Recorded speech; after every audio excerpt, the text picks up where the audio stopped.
आप देख रहे हैं आवाज एट 9। मैं हूं कविता थपलियाल। शुरुआत करते हैं इस वक्त की सुर्खियों के साथ।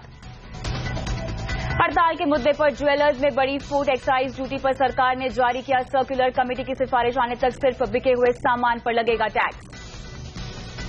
लंबे इंतजार के बाद डिफेंस प्रोक्योरमेंट पॉलिसी को मंजूरी। जरूरी हथियारों की खरीद में तेजी के लिए नियम आसान बनाने पर जोर। ऑनलाइन विज्ञापन पर टैक्स को लेकर आयकर विभाग ने प्रस्ताव जारी किया। टैक्स से स्टार्टअप को झटका पहुंचने की आशंका। विदेशी निवेशकों की तगड़ी खरीदारी से बाजार 2 महीने की नई ऊंचाई पर। निफ्टी 7,700 के पार। सेंसेक्स भी हुआ 25,000। थोड़ी देर में एप्पल लॉन्च करेगा आईफोन SE। 4 इंच वाले आईफोन की कीमत हो सकती है महज 30,000 रुपए।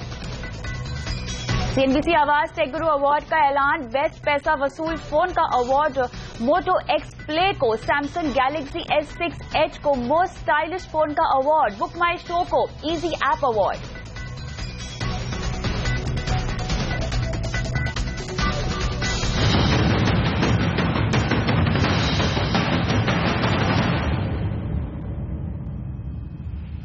ज्वेलर्स की हड़ताल अजीबोगरीब हालात में पहुंच गई है। कल ज्वेलर्स ने वित्त मंत्री से मुलाकात के बाद हड़ताल खत्म करने का ऐलान किया, लेकिन आज फिर ज्वेलर्स का बवाल शुरू हो गया है।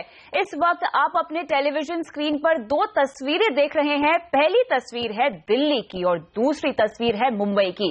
पहली तस्वीर में ज्वेलर वित्त मंत्री के घर पर प्रदर्शन कर रहे हैं और दूसरी तस्वीर में ज्वेलर मुंबई के सबसे बड़े ज्वेलरी बाजार जवेरी बाजार में प्रदर्शन कर रहे हैं। आज जवेरी बाजार में कुछ ज्वेलर्स ने भारी सुरक्षा व्यवस्था के बीच अपनी दुकानें खोली। कल पता चला था कि नॉर्थ इंडिया के कुछ क्षेत्रीय ज्वेलर संगठन हड़ताल जारी रख रहे हैं, लेकिन आज मुंबई का हाल देखकर साफ हो गया है कि यहां भी हड़ताल पर एक राय नहीं है। और चलिए इस बीच हमारी संवाददाता राधिका कुमार के पास चलते हैं, जो कि मुंबई में हमारे साथ जुड़ रही हैं। राधिका, यहाँ पे कल लग रहा था कि मुंबई में हड़ताल को लेकर कोई मतभेद नहीं है, लेकिन आज आपको क्या वहां देखने को मिल रहा है? देखिए, यहाँ मुंबई में जवेरी बाजार में सुबह से ही पुलिस बंदोबस्त था, क्योंकि उनको बड़ा शक था कि यहाँ एक बड़े पैमाने में प्रोटेस्ट होगा, जो कि हुआ। 5 बजे से 6 बजे यहाँ इब्जा ऑफिस के सामने करीब 10,000 से भी ज्यादा छोटे ज्वेलर्स ने बड़े पैमाने में प्रोटेस्ट किया। उनकी ये शिकायत है कि ऑर्गेनाइजेशंस और यूनियंस की तरफ से जो प्रस्ताव रखे जा रहे हैं राज्य सरकार और वित्त मंत्री की तरफ, वो छोटे कारोबारियों के लिए कुछ नहीं कर रहे हैं। जो सारे प्रस्ताव दिए जा रहे हैं वो बड़े कारोबारियों की तरफ से दिए जा रहे हैं और छोटे कारोबारियों के लिए कुछ नहीं किया जा रहा है। बिल्कुल, शुक्रिया राधिका इन तमाम डिटेल्स के लिए। वहीं ज्वेलर्स पर एक्साइज ड्यूटी पर सब कमेटी को लेकर CNBC आवाज की खबर पर मुहर लगी है। हमने 2 दिन पहले ही आपको बताया था कि ज्वेलर्स पर एक्साइज ड्यूटी के खिलाफ हड़ताल को देखते हुए सरकार ने एक सब कमेटी बनाने का फैसला लिया है। आज इस बारे में सर्कुलर भी जारी कर दिया गया है। सब कमेटी एक्साइज ड्यूटी को लेकर अपनी सिफारिश देगी, लेकिन रिपोर्ट आने से पहले एक गाइडलाइन जारी कर दी गई है। इसमें ज्वेलर्स के लिए राहत का ऐलान किया गया है। इसके मुताबिक पहले सेल इनवॉइस पर, यानी जो उत्पाद बेचा जाएगा उस पर ही एक्साइज ड्यूटी लगेगी। ज्वेलर्स की ओर से जो वैल्यूएशन दिया जाएगा उसको एक्साइज अथॉरिटी चुनौती नहीं देगी। एक्साइज इंस्पेक्टर ज्वेलर्स की शॉप या फैक्ट्री नहीं जाएंगे। ज्वेलर्स पर आपराधिक मुकदमा नहीं दायर होगा और उन्हें गिरफ्तार भी नहीं किया जाएगा। इतना ही नहीं, ज्वेलर्स के स्टॉक को जब्त नहीं किया जाएगा और इसके साथ ही तलाशी के लिए भी इंस्पेक्टर वहां नहीं जाएंगे। तो सरकार ने जो नरमी के संकेत दिए हैं, उसके बाद क्या ज्वेलर्स मानेंगे? इस बारे में बात करने के लिए हमारे साथ जुड़ चुके हैं 2 मेहमान, लेकिन इस बीच हमारे साथ India Boolean and jewel association के प्रेसिडेंट मोहित कंबोज हमारे साथ है फोन लाइन पर, और साथ ही हमारे साथ जुड़ रहे हैं स्वर्णकार एक्शन कमेटी के सचिव योगेश सिंघल भी। आप दोनों का ही स्वागत है। मोहित जी, जानना चाहूंगी सबसे पहले आपसे कि आपकी तमाम सिफारिशें यहाँ पर मान ली गई है। जो सर्कुलर जारी किया गया है, क्या यही आपने प्रपोज किया था? जी देखिए, जो भी सरकार को धन्यवाद देता हूं। जो भी सैटरडे की मीटिंग में डिस्कस हुआ था, जितनी बातें फाइनलाइज हुई थी वो पूरी वर्ड टू वर्ड सरकार ने मान ली है। और एक्साइज के लोग इंस्पेक्टर के खिलाफ थे, टैक्स के खिलाफ नहीं थे।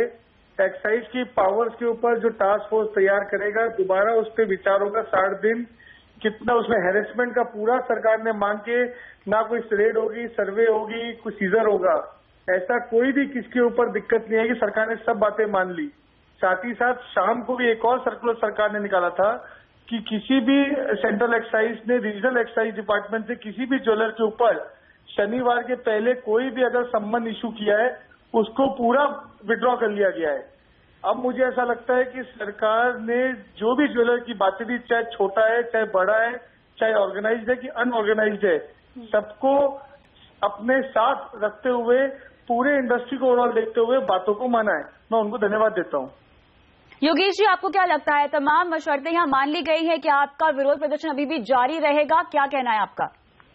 देखिए, पूरे देश से पहली बात तो बता दूं, जब इस मीटिंग में हम अटेंड किया था इस मीटिंग को, तो उस मीटिंग में हमारी एक्साइज रोल बैक की बातचीत आई।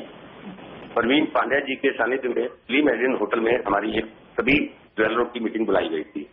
उसमें हमने सभी ने कहा था कि हमें एक्साइज टोटली रोल बैक चाहिए। लेकिन वहां जाने के बाद जब उन्होंने कहा कि भाई अगर एक्साइज रोल बैक नहीं होती है तो दूसरा रास्ता भी हम अब सरकार से पूछ सकते हैं, समझ सकते हैं। इस बात को होते हुए हम लोग 11 चौक रोड पर इकट्ठा हुए थे। वहां पर हमारे पास प्रपोजल आया था कि एक एक्शन कमेटी बनाई जाएगी हाई लेवल की, और दूसरा उसमें 3 लोग होंगे, तीसरा जो वो देगी उसको उसमें सुझाव देगी, वो सरकार मांग लेंगी या नहीं मांगेगी, इसके बारे में बात ये पुरानी बात हो चुकी है। अभी हम लोग जब उस कमेटी को छोड़कर अपने बाजारों में आए और हमारे पास फोन आने शुरू हो गए कि आपने हमारे साथ क्या धोखा किया है, आपने बाजारों खोलने की परमिशन कैसे दे दी है। हम लोगों ने कहा था कि हमें एक्साइज रोल बैक के अलावा और कुछ नहीं चाहिए। हम जब तक उनको भरोसे में नहीं लेंगे, जब तक व्यापारी अपने व्यापार से लौटने के लिए तैयार नहीं है। लेकिन मुझे ये बताइए, जो सर्कुलर जारी किया गया है, जो सब कमेटी की बात की गई है, जिसमें 3 सदस्य होंगे, 2 महीने वो रिपोर्ट बनाने में लगाएंगे और साथ में ज्वेलर्स की भी राय मानेगी, क्या आप संतुष्ट हैं इससे? देखिए, अभी हम लोगों के पास इस तरह का कोई सर्कुलर हमें पता लगा है आपके माध्यम से कि सर्कुलर सरकार ने जारी किया है। हम इसका अध्ययन करेंगे और इस पर हम अपनी राय बनाएंगे, उसके बाद इस पर कोई हम प्रतिक्रिया देने के लायक है। लेकिन हमारे व्यापारी जितने भी फीडबैक हमारे पास पूरे हिंदुस्तान से आ रहे हैं, वो यही कहते हैं कि हमारे एक्साइज रोल बैक चाहिए, हमको एक्साइज नहीं चाहिए। इस काले कानून का हम विरोध करते हैं। तो क्लियरली यहाँ पर योगेश जी आप हड़ताल वापस लेने के मूड में नहीं है, लेकिन मोहित जी ये बताइए, इस सिनेरियो में फिर आप क्या कहेंगे अगर हड़ताल यहाँ पे वापस नहीं ली जाती है तो? देखिए, ऐसा है, नेशनल बॉडी जीजीपीसी जो सरकारी काउंसिल है, जेम्स एंड ज्वेलरी फेडरेशन, आईबीजे जो 97 ईयर ओल्ड एसोसिएशन है, सबने मिलकर स्ट्राइक को वापस कर दिया है। अभी all over India strike national bodies ने कॉल ऑफ कर दिया है। अभी जो लोग चाहते हैं कि वो दुकान नहीं खोलना, तो किसी को फोर्सफुली आप दुकान नहीं खुलवा सकते हैं। हमारा जो फर्ज है टास्क फोर्स बनने के बाद सरकार से नेगोशिएट करना, वो नेगोशिएट सरकार के साथ करेंगे। और साथ ही साथ इसके अंदर 60 दिन के अंदर किसी का एक्साइज नंबर उसमें 60 लिखे किसी को लेने की जरूरत नहीं है। साथ ही साथ कोई हैरेसमेंट किसी को नहीं पहुंचेगा। यही चीज आगे भी कायम रहे, उसके प्रति हम लोग काम करेंगे। दूसरी बात, अभी कोई भी अगर अनरजिस्टर्ड संस्था या कोई भी कमेटी जिसका बोर्ड ऑफ डायरेक्टर्स भी नहीं है, रजिस्टर्ड भी नहीं है, वो हड़ताल बुलाए, स्ट्राइक बुलाए, कोई भी राजनीति करे, उसमें ना मैं टिप्पणी देना चाहूंगा, ना मैं कुछ बोलना चाहूंगा। मैं इतना बोलना चाहूंगा, सरकार ने एक कदम आगे बढ़ाया है, व्यापारियों की बात सुनी है। अभी हमको सरकार के साथ नेगोशिएट करके 60 दिन के अंदर इसका डिसीजन निकालना चाहिए। बाकी व्यापारी खुद समझदार है, खुद अपना अच्छा बुरा समझता है। योगेश जी, आप इसमें इनका साथ देंगे? क्या लगता है आपको, अगर ये कंप्लीट रोल बैक नहीं होता है तो वो कौन सी मांगे होंगी आपकी जिस पर आप अध्ययन करना चाहेंगे 60 दिनों में? देखिए, पहली बात तो मैं बताना चाहूंगा कि जो अनरजिस्टर्ड संस्था है, ये पूरे देश की जो एसोसिएशन है उसको साथ ही चल रही है all India Boolean jeweller action committee, जिसने रामलीला मैदान की तो रैली को भी आयोजित किया था। तो ये लोग इस गलत आते हैं, हम लोग बाजार को बंद नहीं करा सकते हैं। लोगों का रोष है, पूरा हिंदुस्तान बंद है। बॉम्बे आज खुल गया था, वहां पर भी हजारों आदमियों ने गिरफ्तारियां दी हैं। आज बॉम्बे पूरी तरह से बंद हो चुका है। गुजरात का भी आज फैसला आ चुका है कि हम भी पूर्ण रूप से बंदी में हम शामिल होते हैं। तो लोगों को जो न्यूज मिली थी कि सरकार ने आगे मान ली है, कहीं कोई कह रहा है कि एक्साइज हट गई है, कोई कह रहा है कि सरकार ने इसमें दे दिया है, तो सब लोगों को भ्रम की स्थिति से निकल के लोग पता लग बिल्कुल, लेकिन यहाँ पे जो सर्कुलर जारी किया गया है, आपने यहाँ पर माना है कि इस पे अध्ययन किया जाएगा और यहाँ पे सहयोग दिया जाएगा। 60 दिन के अंदर आप भी कमेटी के साथ बैठेंगे और अपनी राय देंगे। बहुत बहुत शुक्रिया आप दोनों का समय निकालकर हमारे साथ इस चर्चा में जुड़ने के लिए।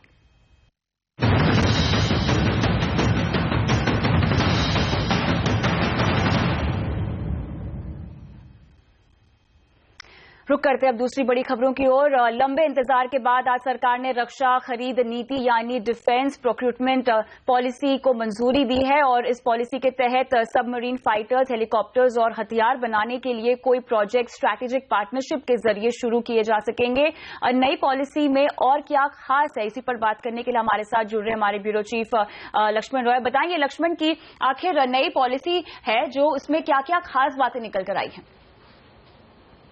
इस पॉलिसी में सबसे बड़ी बात तो यह है कि देश में जो भी निर्मित होगा, जो भी विकसित किया जाएगा या फिर कोई डिजाइन जो देश में बना हुआ है, उस वैसे हथियारों की या मशीनों की खरीद में पहली प्राथमिकता दी जाएगी। यानी अगर विदेशों का कोई हथियार है, उसी क्वालिटी का हथियार अगर देश में बना तो उसको प्राथमिकता देंगे खरीदने में। इससे क्या होगा कि देश में जो हथियार बनाने वाली कंपनियां, डिफेंस सेक्टर की जो कंपनियां हैं, उनको काफी फायदा मिलेगा इस डिफेंस प्रोक्योरमेंट पॉलिसी यानी रक्षा खरीद नीति से। दूसरी बड़ी बात है कि जो भी पनडुब्बी है, फाइटर है, हेलीकॉप्टर है, ऐसे जो भी प्रोजेक्ट आप बना रहे हैं, उस प्रोजेक्ट में स्ट्रेटेजिक पार्टनरशिप को अब मंजूरी दे दी गई है इस पॉलिसी के तहत। तीसरी बात, जो संवेदनशील हथियार हैं या फिर संवेदनशील मशीनें हैं या फिर कई बेहद जरूरी मशीनें या हथियार है, उनको खरीदने की प्रक्रिया छोटी की जाएगी, उनके खरीदने की प्रक्रिया तेज की जाएगी। और जो डिफेंस का जो सामान खरीदने का जो मैनुअल होता है, उस मैनुअल को हर 2 महीने में अपडेट किया जाएगा और जरूरत के हिसाब से उसमें फेरबदल किया जाएगा ताकि रक्षा से जुड़ी हुई चीजें खरीदने में कोई देरी ना हो और जल्द से जल्द सामान खरीदा जा सके, और वो भी गैर देश में निर्मित सामानों को प्राथमिकता के साथ। बिल्कुल लक्ष्मण, आप हमारे साथ बने रहे। इस बीच हमारे साथ महिंद्रा ग्रुप के एरोस्पेस और डिफेंस सेक्टर के प्रेसिडेंट एसपी शुक्ला भी फोन लाइन पर जुड़ चुके हैं। स्वागत है आपका आवाज एट 9 में। आपका क्या कहना है इस पॉलिसी पर? हम इस नई पॉलिसी का स्वागत करते हैं। इससे हमें सबसे ज्यादा जो अच्छी बात लगी वो ये है कि एक नई कैटेगरी बनी है अपने देश में डिजाइन और डेवलप किए हुए प्रोडक्ट्स की। इसको प्रोत्साहन दिया जा रहा है, इसको प्रेफरेंस दिया जा रहा है।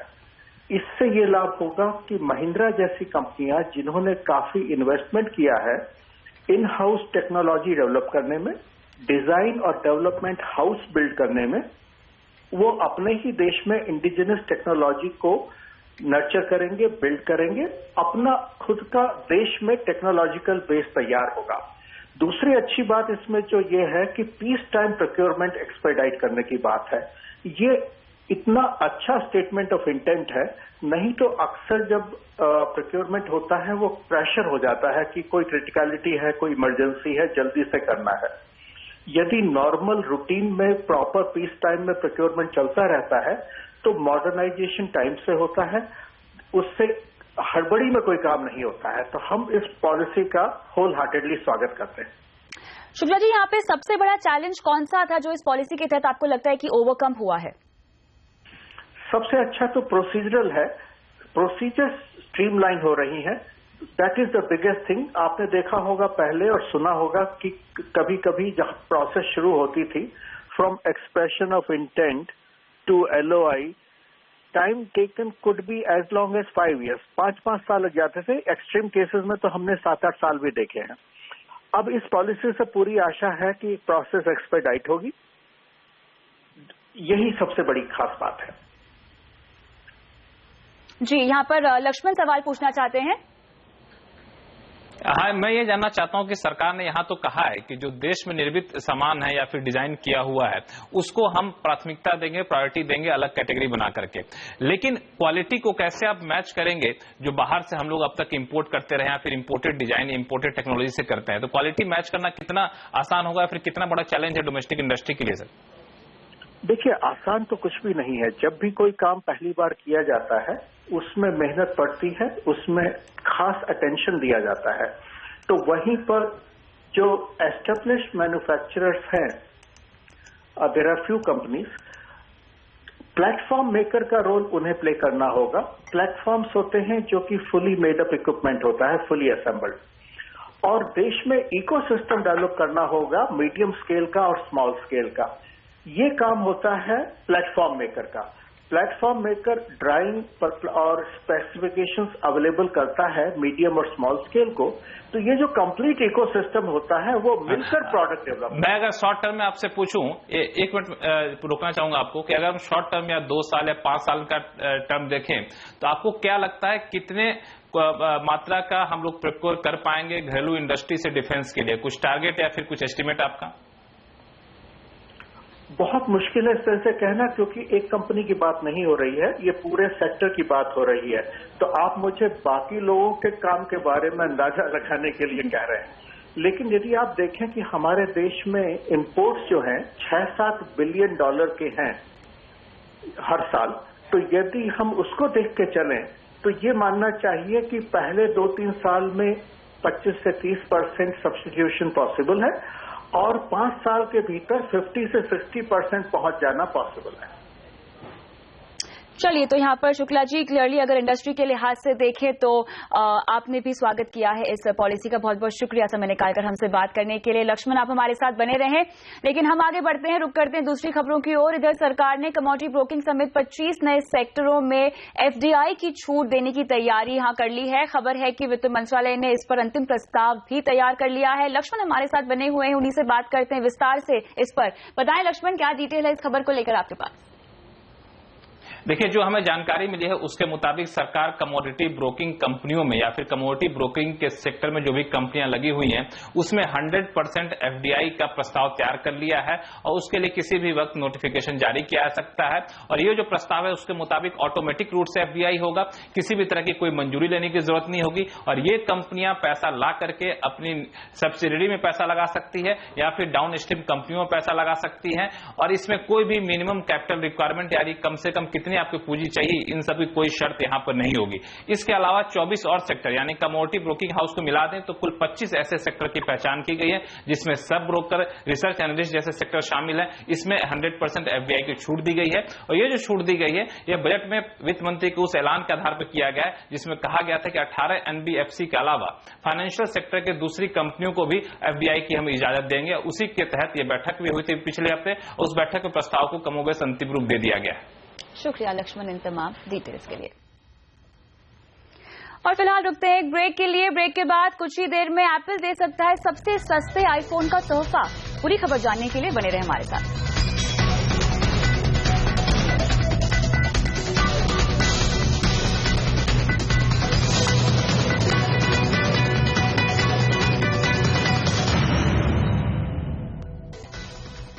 गैजेट, एप्स, टेक्नोलॉजी, सॉल्यूशन की भीड़ में कुछ प्रोडक्ट्स ही लोगों के भरोसे पर खरे उतर पाते हैं। इन्हीं टेक प्रोडक्ट्स को सम्मानित करने के लिए CNBC आवाज ने शुरू किया है टेक गुरु अवार्ड्स। पहले टेक गुरु अवार्ड्स में कौन से गैजेट्स और एप्स ने जलवा बिखेरा, देखते हैं इस रिपोर्ट में।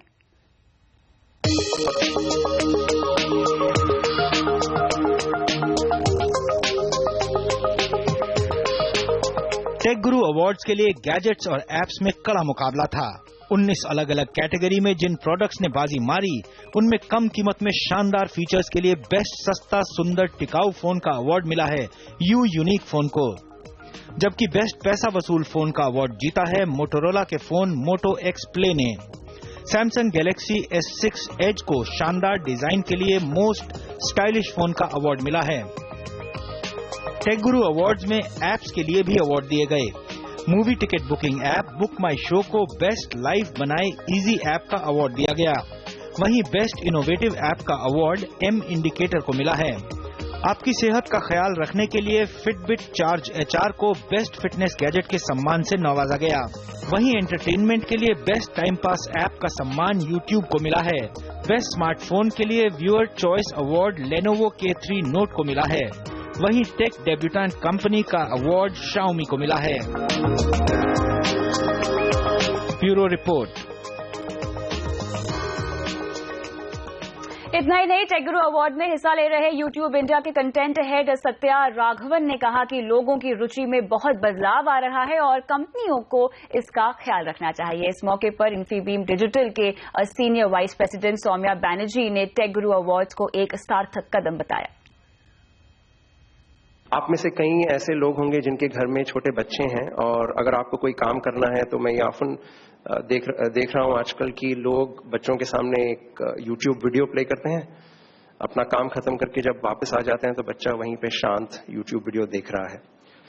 All of these things are redefining the way we are consuming content.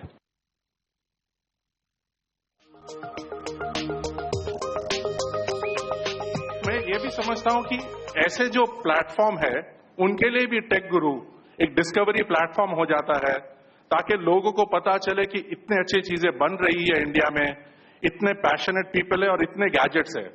तो ये दोनों को अगर मैं कंबाइन करूं, the impact of technology and also the fact that CNBC tech guru is making technology discoverable, making gadget discoverable. तो ये थी CNBC आवाज के टेक गुरु अवार्ड्स। और अब रुक करते हैं एक मोबाइल की खबर की ओर। अगर आप नया फोन खरीदने वाले हैं तो थोड़ा इंतजार कर लीजिए, क्योंकि अब से कुछ ही देर बाद एप्पल का सस्ता आईफोन लॉन्च हो सकता है। माना यह जा रहा है कि नए आईफोन का नाम आईफोन SE होगा और इसकी कीमत करीब 30,000 रुपए होगी। आईफोन SE की स्क्रीन 4 इंच की होगी। आईफोन SE का साइज आईफोन 5S के बराबर रह सकता है। 12 मेगापिक्सल का रेयर कैमरा भी इसमें दिया जा सकता है। आईफोन 6 जैसे फीचर्स जैसे लाइव फोटो भी SE में शामिल किए जाएंगे। एप्पल भारतीय बाजार में अपनी पकड़ और मजबूत बनाने के लिए ये कदम उठा सकती है। और इसी के साथ आवाज एट 9 में इतना ही। मुझे दीजिए इजाजत, लेकिन आप बने रहिए CNBC आवाज पर। नमस्कार।